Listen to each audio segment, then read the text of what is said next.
예, 두려워도 하고 싶다. 그게 사랑이다. 두려워도 하고 싶다. 그게 사랑이다라는 제목으로 하나님 말씀 증거하도록 하겠습니다. 목회 이렇게 하라. 이게 목회 서신입니다. 디모데전서 1장을 보면은 첫 번째는 말씀에 충성하라. 그리고 2장에서는 기도에 집중하라. 3장에서는 사람을 세우라. 그러니까 말씀이 중요하다. 기도가 중요하다. 사람 세우는 게 중요하다. 네 번째는 교회는 사람이니까 그 사람을 성장시키라는 거예요. 성장이 중요하다. 이것을 보여주고 있습니다. 핵심 구절은 15절에 너의 성숙을 알려주라. 옛날 성경에는 진보라 그러죠. 너의 진보. 프로코페라는 단어인데 여기서 프로그레스 뭐 이런 여러 가지 나온 거예요. 프로코페. 그러니까 진보. 성장입니다. 성장. 성장, 성숙, 진보. 이게 우리 4장에서의 핵심이라는 것입니다. 그 성장하기 위해서 필요한 게 뭐냐? 오늘 두 가지를 살피겠는데 첫째는 대가를 지불하는 겁니다. 여기 오늘 본문을 보십시오. 뭐 육체 연단 이런 게 나오죠. 8절을 보시면 육체 연단은 약간의 유익이 있으나 경건은 범사에 유익하니 뭐 금생과 내상에 뭐 유익이 있다 이런 얘기가 쭉 나옵니다. 그 대가를 치러야 된다라는 거예요. 우리가 어떤 일들을 시도할 때 잠깐 실패합니다. 실패하면 이게 사람이 상처를 입죠. 근데 실패가 아니죠. 우리는 잠깐만 결과만을 생각하는데 그 과정이 주는 힘도 대단히 크다라는 것입니다. 그 누가 보면 5장에 보면은 베드로가 밤이 맞도록 그물을 던졌지만 잡은 것이 없다. 그게 아무것도 없는 겁니까? 사실은 뭐 두 가지잖아요. 이렇게 해서는 안 된다는 거 하나 깨달은 거고 또 하나는 인내도 기른 거고 그게 가치가 없는 게 아니에요. 예수님께서 그걸 보시고 베드로를 이렇게 픽업하신 거 아니겠습니까? 그런 의미에서 우리는 그 과정 자체가 되게 중요하다. 이걸 잊지 말아야 된다는 것입니다. 여행 갈 때도 마찬가지죠. 뭐 선교 갈 때도 마찬가지고 현장에 가서도 좋지만 가는 것을 기다리는 마음, 준비하는 마음, 또 움직이는 과정들. 뭐 어떤 사람은 그래요. 뭐 그 선교지 가는데 인도 같은데 이틀 거리잖아요. 가는데 뭐 이틀씩이나 걸려서 거기를 뭘 가느냐. 근데 인도에 딱 떨어져 가지고 이틀 동안 그 호흡할 때 준비가 엄청나게 이루어져요. 그리고 현장에서 3일 동안 사역하고 또 돌아오는데 또 한 이틀 걸리는데 그 과정 속에서 제가 볼 때 그 3일만 사역하는 게 아니에요. 그게 뭐 7일 곱하기 며칠 정도의 사역이 되더라는 것입니다. 우리는 결과주의에 너무 매달려 있는데 그렇지 않다는 것입니다. 왜 그 3일 동안의 사역이 그렇게 강력할까요? 이유는 대가를 치렀기 때문에 그렇다는 것입니다. 그래서 여러분들 중요한 것들은 공짜로 하지 마십시오. 무료 강연에서 깨우침 받는 사람이 별로 없어요. 10,000원이라도 티켓 주고 들어간 강연에서 감명받는 경우가 훨씬 더 많고요. 좋은 책은요 선물 받은 책이 아닙니다. 자기가 돈 주고 산 책이에요. 제가 얼마 전에 어떤 형제 책을 하나 선물해 줬는데 내용이 좋더라고요. 다시 읽어보니까 괜히 사줬다 그런 생각이 들었어요. 왜냐하면 사주면 안 읽거든요. 안 읽었죠? 봐야죠. 안 읽었다 그러잖아요. 맨 앞에 있는데 읽을 리가 없죠. 그죠? 저 얼굴이 읽은 표정이 아니에요. 그런데 오히려 이렇게 약간의 자극을 주고 자기가 대가를 치르고 사서 봤다 그러면 봤을 거라고요. 그죠? 그래서 좋은 거는 자기가 대가를 치러야 돼요. 우리 한국교회 좋은 전통이 뭔지 아십니까? 예수를 처음 믿으면 초신자들에게 성경과 찬송을 사주지 않았어요. 본인이 사게 만들었어요. 이게 그 외국의 선교학자들이 말하는 굉장히 중요한 전략이라 그래요. 한국에서는 예수를 믿을 때 성경 찬송이 싸지 않았거든요. 근데 비싼 대가를 치르고 성경 찬송 사니까 거기에서 성장이 있더라는 거예요. 근데 뭣도 모르는 교회들은 그냥 초신자 오면 잠깐 선물 사주려고 그러죠. 성경도 사주고. 그게 성장이 아니에요. 사주는 건 안 봅니다. 자기가 대가를 치른 거는 생명 걸고 지키는 거죠. 그래서 우리 뭐 졸업식 때에도 성경책 주고 하는데 그런 거 되게 안 봐요. 교회에서 굴러다니는 게 다 졸업 때 받은 성경이에요. 근데 자기가 돈 주고 사고 대가를 치러 산 것들은 절대로 버리지 않는다는 것입니다. 그게 뭐예요? 대가의 중요성이라는 거예요. 어떤 사람은 자기가 좋아하는 일을 하면요. 좋아하는 것은 두렵지 않은지 알아요. 뭐 이렇게 좋아하는 일 하면 두렵지 않은지 아는데 좋아하는 것도 두려운 것입니다. 그러니까 이런 거예요. 두려움도 하나님이 주시는 저는 은혜라고 생각합니다. 막 두려워요. 어떤 일이. 두려운데 그 길을 가고 있어요. 지금. 왜 그런지 아십니까? 그게 사랑이에요. 사랑하면 두렵지 않은 게 아니야. 너무너무 두려운데 두려움은 피하잖아요. 대부분. 피하는데 두려움을 딛고 두려움보다 더 큰 거예요. 사랑이. 두려운데 그 길을 걷고 있어요. 대가를 치른 거죠. 그게 진짜 사랑이에요. 사랑하면 힘듭니다. 힘들어요. 힘들면 되게 사람들이 피하잖아요. 근데 힘든데도 불구하고 지금 그 사랑을 하고 있어요. 그게 더 사랑해. 더 사랑. 그래서 대가라는 것은 우리에게 나쁜 것만이 아니라 우리에게 주는 크나큰 유익이 될 수 있다는 것입니다. 그래서 저는 이렇게 권면을 해요. 어떤 사람이 이제 목회를 하겠다, 신학교를 가겠다 그러면 이제 거의 말립니다. 하지 말라고. 그래서 하지 않을 이유를 쭉 설명해주고 하지 말아야 될 것들을 이렇게 막 갖다 놔요. 그럼 이제 풀이 죽거든요. 죽고 난 다음에 한 6개월 지나고 1년 지나고 나면 또 와요. 그죠? 그래도 못 견디겠대요. 한 번 더 꺾어요. 그래도 못 견디겠대요. 그리고 간 사람들 뭐 지금도 이게 의욕 있게 능력 있게 사역하는 것을 보게 됩니다. 왜냐하면은 어려움들과 두려움들 그걸 다 딛고 일어선 거거든요. 그러니까 진짜 소명이에요. 근데 안 간다는 사람은 등 떠밀어 가지고 그죠? 뭐 이거 해줄 테니까 저거 해줄 테니까 잠깐 격려, 칭찬, 격려 이런 게 너무 풍성해지면요 이게 전체를 다 가짜로 만드는 거예요.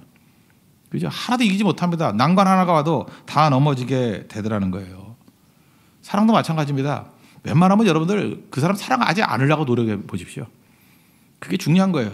사랑 안 하려고 그러고 일부러 뭐 떨어져도 보고 그냥 멀리 있어도 보고 그런데도 불구하고 못 견디는 거 그게 진짜예요. 그게 더 사랑하는 모습이라는 것입니다. 우리 교회도 마찬가지예요. 이번에 보니까 대전으로 정문 가신 집사님이 오늘까지 개근했어요. 월, 화, 수, 목. 대전에서 와요 지금. 그 서울에 있을 때도 빠지던 분이 대전에서 와요. 이걸 뭐라고 해석해야 될까? 그죠? 이 대가거든요. 대가를 치를 때 사람이 불붙는 거예요. 사랑에다 붙는 거고. 그래서 이렇게 좀 제가 볼 때 저분은 부산쯤 떨어뜨려 놓으면 아주 불이 붙을 것 같아요. 그죠? 떨어질 때 능력이 있는 거라고요. 잘 보세요. 지금도 상수동에서 주무시는 분들이 얼마나 많아요. 그죠? 상수동에 하다못해 로하스에 살면서도 안 나오는 분들이 있을 거라고. 그게 왜 그렇습니까? 그 대가를 치르지 않는 것은 다 가짜일 가능성이 크다라는 것입니다. 그런 의미에서 오늘 지금 성경이 말하는 거 이거예요. 핍박과 환란 뭐 이런 게 올 수도 있고 난관이 올 수도 있다. 그때 그것을 딛고 일어나는 것은 대가를 치르는 거다. 연단 받는 거예요. 연단. 훈련 받는다는 거예요. 그래서 여러분들 대가를 치르십시오. 그래야 진짜 내 것이 된다는 거예요. 그러면 참을 수 없게 만드는 게 하나님의 사랑이에요. 그죠? 잊을 수 없게 만드는 게 진짜 사랑이고 견딜 수 없게 만드는 게 진짜 사랑이라는 것입니다. 그걸 뛰어넘는 그게 성장이라는 거예요. 그런 성장을 맛볼 수 있는 믿음의 종 되기를 바랍니다. 두 번째 성장에서 필요한 것은 현재성이에요. 현재성. 현재적 영성을 가지고 있어야 된다는 것입니다. 여기 단어들을 보면 다 현재예요. 7절에 내 자신을 연단하라 하는 것도 지금 연단하라는 뜻이고 11절에 명하고 가르치라 이것도 다 현재예요. 현재. 지금 하라는 거예요. 13절에 뭐 전념하라 뭐 이것도 지금이고 11절에 전심전력하여 너의 진보, 너의 성숙을 알리라 이것도 다 현재라는 거예요. 현재적 영성을 가져야 된다는 것입니다. 근데 마귀가 던져주는 건 특징이 뭐냐면 다 과거의 연연에 사는 거예요. 뭐 허탄한 신화를 버리고 족보에 창념하지 말고 이게 다 뭐예요? 과거예요. 과거. 내 뿌리가 뭔가 하면 과거. 그래서 그 사람과 얘기를 나눠보면 마귀적 영성을 갖고 있는 사람은 항상 과거적이에요. 근데 하나님께서 함께 하시는 백성들을 보면 다 현재에 뿌리를 두고 있다라는 것입니다. 목회자들 요즘에 그 SNS가 발달해가지고 사람들이 참 힘들죠. 이게 뭐 자기는 혼잣말 했다고 생각하는데 많이 다 알고 뭐 이런 경우가 되게 많죠.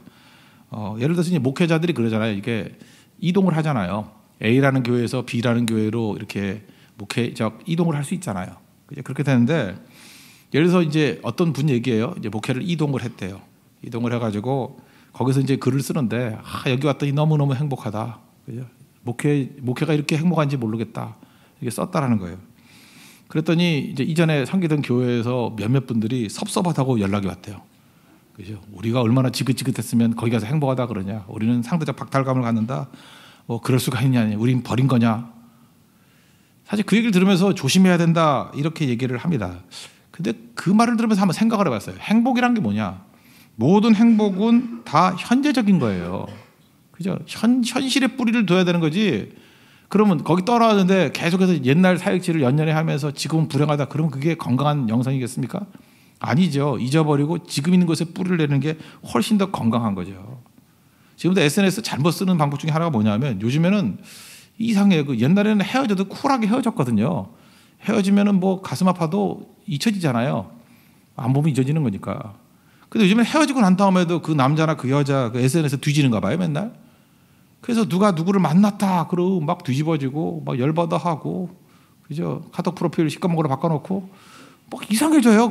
그거 왜 그래? 과거를 사는 거예요. 그러니까 마귀가 SNS를 통해서 역사하는 거죠.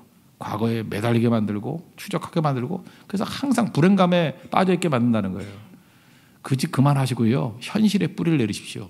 지금 만나는 사람, 지금 있는 곳에 충실한 게 중요한 거지 과거 뒤지는 것은 아니라는 거예요.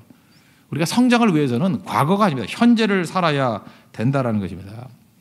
그래서 오늘도 아까 15절 얘기했잖아요. 너의 성숙함을 모든 사람에게 프로코페란 단어인데 이 성숙 옛날 성경은 알죠? 너의 진보를 모든 사람에게 나타나게 해라. 진보라고 돼 있어요. 프로그레스, 진보, 성숙, 머추어리티 뭐 같은 뜻인데 이게 성장이라는 뜻이에요. 성장. 그죠? 성장이라는 내용이 여기 다 있다. 날마다 새로워지는 거. 그러기 위해서는 현재적 뿌리를 둬야 된다는 거예요. 이것을 현재적으로 나타날 때 이러한 능력이 나타나기 시작한다는 것입니다. 요한계시록을 보면은 그 예수님의 사역과 마귀의 사역을 이렇게 비교를 하는데 적그리스도죠. 적그리스도는 이제 엔타이 크라이스트니까 예수님 비스무레 해요. 근데 예수님에 대한 묘사가 1장에도 나오고 4장에도 나오는데 이런 얘기가 나와요. 주 하나님이고 전능하신 이 예수님인데 이분은 어떤 분이냐면 전에도 계셨고 The one who always was. 전에도 계셨고 who was. 전에도 계셨고 지금도 계시고 이제도 계시고 who is. 그 다음에 장차 오실 이시라. 요한계시록 4장 8절에 돼요. 장차 오실 이시라. Who is still to come. 오실 이시라.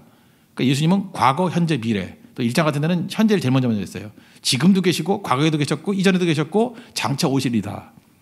예수님은 그래서 이걸 표현을 또 뭐라 그래요? 예수님은 알파와 오메가다. 처음과 마지막 모든 것을 다 주관하시는 분이다. 이렇게 묘사를 해요.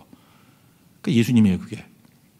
그런데 이제 마귀를 묘사할 때 보면 요한계시록 17장 8절에 보니까 거기 이제 짐승이 나와요. 이놈의 짐승이 나오는데 짐승 같은 놈이 나오는데 무저경에서 올라와 가지고 뭐 이상한 짓들 하는데 이제 그 마귀에 대한 묘사를 이렇게 합니다. 그냥 한마디만 얘기해 줄게요. 이전에 있었다가 지금은 없으니 이렇게 나와요. 그러니까 이전에도 있고 또 그다음 미래도 있어요. 미래도 뭐 역사를 해요. 근데 지금이 없어요. 참 묘사 이상하죠? 지금이 없고 어떻게 과거에 이전에 있었고 장차 어떻게 죽을 자예요. 그러니까 미래도 있어요. 근데 뭐가 없어요? 지금은 없으니. 지금이 없다. 지금이 없다. 이게 마귀예요. 지금도 인생을 살 때 지금 없이 사는 사람들이 다 마귀적인 인생이에요. 맨날 과거도 있어요. 그리고 미래에 망할 것도 다 있어요. 근데 지금이 없어요. 그래서 적그리스도의 특징은 뭐냐면 현재성이 없다는 것입니다. 이단 중에서 대표적인 이단들을 보십시오. 뭐 이 얘기는 안 해도 할 거예요. 과거 해석에만 매달리는 데가 있어요. 맨날 14만 4천. 이게 문자적으로 해석하는 거예요. 이 과거적 해석은 문자적 해석이거든요. 14만 4천이 어쩌고 저쩌고 하는 그 신천지 비스무리한 애들 뭐 이런 거. 그 다음에 이런 사람들 특히 율법주의자들 구약 다 지켜야 된다 뭐 이런 거. 그 문자적으로 지켜야 된다. 막 이거 신약도 그래요. 여자는 잠잠하라. 그 오늘 뭐 찬양 인도한 사람 뭐예요? 잠잠해야 되는데. 그걸 또 그렇게 해석해요. 문자적으로. 이런 게 이제 한계. 이게 과거적 해석이에요. 현재를 다 모르는 거예요. 그 다음에 미래적 해석하는 대표적인 시한부 종말론 같은 것들. 이런 것들은 뭐예요? 현재를 다 포기해버리는 거예요. 요한계시록 읽어보십시오. 거기 보면은 주님이 언제 오시나 거기 관심 있어요? 없어요. 요한계시록 읽어보라고요. 종말론 언제 오시나에 관심이 없고요. 지금 깨어있는가 그걸 물어보고 있어요. 깨어있으라가 뭐예요? 거기 나온 게 뭐 now 지금 깨어있는가 다 현재적인 영성이에요. 그래서 상태가 안 좋으면 맨날 그러죠. 뭐 내가 왕년에 안 해본 게 없다 뭐 이런 거. 그죠? 나 옛날에 뭐 회장도 해봤고 뭐도 해봤고 나 옛날에 성교 많이 갔어. 그리고 뒷짐지고 있는 거 있죠. 나 안 해본 게 없어. 아니에요. 이번 성교에 참여하느냐예요. 그게 정리하고 싸면 현재적 영성이라니까요. 지금 얘기가 대화의 80%고요. 지금의 뜨거움이 모든 것들을 다 지배하게 된다는 것입니다. 생명은 지금이거든요. 어제 살았다가 무슨 생명이에요. 지금 산 거죠. 지금. 사랑도 마찬가지예요. 사랑도 생명이기 때문에 사랑하는 사람에게 있어서 제일 모독적인 말이 뭐예요? 만약에 어떤 남자가 여자에게 사랑했다. 옆에 있으면 맞죠? 아니면 사랑할 것이다. 지금은 딴 사람 사랑하고. 그래도 맞죠? 생명은요. 과거를 표현해도 모독이고요. 미래를 표현해도 모독이에요. 사랑한다요. I love you. 지금의 지금. 생명의 특징은요. 미래, 과거 이거는 의미가 없어요. 의미가 없는 게 모독이라니까요. 의미 없을 정도가 아니라 모독이 돼요. 언제나 현재예요. 베드로에게 묻잖아요. 내가 나를 사랑하는 자. 현재로 묻거든요. 네, 사랑합니다. 지금이에요. 그게 중요한 거죠. 뭐 과거 부인했던 거 문제 아니고 내가 나중에 믿을 거 그게 아니에요. 지금이에요. 지금. 지금의 영성. 그러면 생명이 역사하게 된다는 거예요. 생명. 우리 그 몸쪽에서도 생명력이 제일 강력한 그 세포가 있다 그러죠. 그죠? 그래서 그 세포가 가장 발달된 데가 이 입안이래. 입안. 그 고깃집에 이제 가서요. 고기를 먹잖아요. 먹는데 요즘에 이제 고기가 별로 맛이 없어요. 그래서 이게 깨작깨작 먹는데 뭐 실수를 했는가 봐요. 이게 불판 위에 숟가락을 올려놨는가 봐. 급하게 먹는 애들은 올려놓을 리가 없죠. 이게 입으로 들어가지. 그러니까 먹기 싫으니까 숟가락 이렇게 올려놨는가 봐요. 그리고 얘기 나누다가 모르고 그거를 넣었어요, 입에다가. 지지는 느낌, 무슨 조선시대 고문 받는 느낌이 딱 나더니 살냄새가 나요. 입이 됐어요. 걱정되잖아요. 이제 뭐 설교도 해야 되고 이게 뭐 글쎄 나 이사회도 아니고 왜 그 숯불로 입술을 지지는지. 그래서 이렇게 멍한 상태로 그 약국에 갔죠. 약국에서 이거 어떻게 될 거냐 그랬더니 그 약사님이 그런 얘기를 하더라고요. 입안에는 약을 바를 필요가 없어요. 그러더라고요. 왜냐? 입안에 있는 신경세포는 가장 발달된 세포래요. 그래서 예언을 하더라고. 예언자도 아니면서. 이틀 지나면 낫고요. 3일 지나면 완벽해요. 그러더라고요. 정말이에요. 아무것도 안 바르던 3일 지나니까 뭐 허연 게 나오더니만 완벽해져 버렸어요. 못 믿겠으면 해보세요. 못 믿겠어 해보라고. 그래서 입안에는 뭐 오라메디 이런 걸 바르기도 하지만 바를 필요 없어요. 입안에 있는 건 저절로 난대, 저절로. 왜 그러냐면 가장 생명력이 강한 세포이기 때문에, 그죠? 재생 능력이 가장 강하기 때문에 그렇다는 거예요. 현재 능력이 제일 강하대요. 그래서 그다음부터 기도할 때 그런 기도했어요. 우리 교회 모든 성도들이 입안에 있는 세포같이 되게 해 주십시오. 병들어도 낫는 거예요. 그냥 치유 능력이 제일 빠르대요. 이거 무슨 예수님이 말씀하신 일이 아니라 예수님이 입에 집에 넣으시니 뭐 능력이 막 그런 거예요. 입안에 있는 거 다 나요. 입안이 안 낫는 건 이게 골치 아픈 거라고. 그건 약한 거예요. 우리 생명의 능력 중에 최고로 강하다 입안이래요. 입안은 금방금방 나빠요. 금방금방. 그 치유 능력이 있다라는 거예요. 그 왜 그래요? 생명이기 때문에 그렇다는 거예요. 그게 현재적인 능력이라는 것입니다. 우리 삶 가운데 어려움 당하는 것들이 다 있잖아요. 제가 그랬죠. 인생은 투트랙이라고. 고난도 있고 평탄함도 있고 누구나 다 그래요. 근데 어떤 사람은 치유가 빠르고 어떤 사람은 치유가 느려요. 그 이유가 뭔지 알아요? 주님 안에 거하지 않으니까 생명력이 없는 거예요. 그러니까 말 한마디 듣고 1년 동안 괴로워하고 무슨 놈의 슬럼프가 이렇게 긴지. 근데 날마다 새벽마다 하나님 말씀을 듣는 사람은요, 입안의 세포 같아요. 상처를 입어도 이틀이면 다 나요. 3일이면 거뜬해진다고. 다윗을 보세요. 시편 3편을 보면은 시편 3편이 이제 가슴 아픈 얘기예요. 바세바와 범죄하고 하나님 옆에 징계를 받죠. 그 징계 중에 하나가 뭐겠어요? 그 아들 압살롬이 반란 일으키는 거. 반란 일으키면서 이제 도망치다가 지은 시가 시편 3편이에요. 그러니까 인생에서 가장 바닥이고 어두울 때지요. 더 낮아질 수 없는 때. 그렇지만 그는 하나님과 교제를 했다고요. 그래서 다윗을 보면은 범죄 안 했다가 아니라 그는 치유 능력이 강력한 거예요. 거기서 하나님과 교제하다가 천만이 나를 둘러친다 할지라도 내가 두렵지 않다. 그런 얘기를 하잖아요. 궁금하잖아요. 우리도 맨날 넘어졌다 깨지고. 저는 그래요. 어떻게 하면 이게 재생력이 있을까? 그래서 다윗이 이런 마음을 가졌던 이유가 뭘까? 그랬더니 그런 어떤 반전의 계기가 있어야 될 거 아니에요. 천만이 둘러쳐도 난 두렵지 않습니다. 아무것도 두려워 말라. 뭐 이런 거 찬양 안 불렀는데 다윗은 안 두려워하잖아요. 그래서 도대체 이유가 뭘까? 근데 이유가 너무 웃겨요. 시편 3편 3절 보니까 3편 5절 보니까 내가 누워 자고 깨었으니 여호와께서 나를 붙드심이로다. 그러고 난 다음에 천만이 둘러쳐도 난 두렵지 않대. 내가 누워 자고 깨었으니 여호와께 나를 붙드심이라. 이게 현재적 영성이에요. 누워 자고 깰 때도 하나님의 임재를 계속 느낀 거예요. 날마다 기도하고 날마다 주님 묵상하고 뭐 부흥회 한 거 아니에요. 뭐 특별 새벽 기도 한 거 아니에요. 그냥 날마다 누워 자고 깰 때마다 주님 바라보니까 생명력이 충만해지니까 두려움도 이기고 상처도 이기고 분노도 이기고. 잘 보세요. 아들놈이 배신해서 얼마나 분노하겠어요. 거기에 자기 부하들이 거기 달라붙었다니까요. 그러니까 생각만 해도 이가 갈릴 일인데 이렇게 평안함이 왜 있어요? 입안의 세포 같은 거예요. 생명의 능력. 언제 누렸어요? 지금 고난당하는 그 순간에 누리고 있다고요. 그래서 고난은 있고 뭐 나가서 욕하고 그런 게 문제가 아니라 현재적 임재, 하나님의 현재적 영성이 임하게 되면 충만하게 살 수 있다는 것입니다. 여러분 잘 보세요. 마귀가 여러분 성장 못하게 만들어요. 하나님께서 여러분 성장하게 만드신다고. 이유가 뭐예요? 과거에 매여 있기 때문에 그래요. 이거 맨날 심리학적인 얘기가 아니에요. 마귀적인 얘기예요. 이전에 있었고 마귀예요. 미래도 있어요. 마귀예요. 현재가 없어요. 지금이 없어요. 예수님은 어제나 오늘이나 영원토록 동일해요. 그리고 지금이 있어요. 지금 얘기하십시오. 지금 뜨거움을 가지고 주님 앞에 나아갈 수 있는 하나님의 권능의 종되기를 바랍니다. 그래서 칼바르트라는 사람이 있죠. 이 모든 말씀은 오늘 내게 주시는 말씀이다. 뭐 이걸 비판하는 사람도 있고 좋아하는 사람도 있지만 칼바르트 실존주의 신학이 우리에게 준 가장 큰 메시지 중에 하나가 뭐냐면 오늘의 예수님이에요. 지금의 예수님.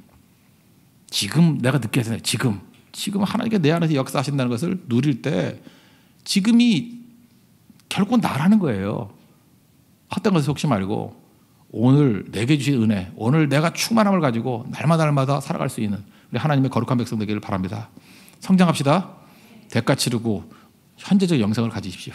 그때 가장 큰 성장이 있는 믿음의 종이 될 것입니다. 자리에서 일어나겠습니다. 523장 찬송하겠습니다.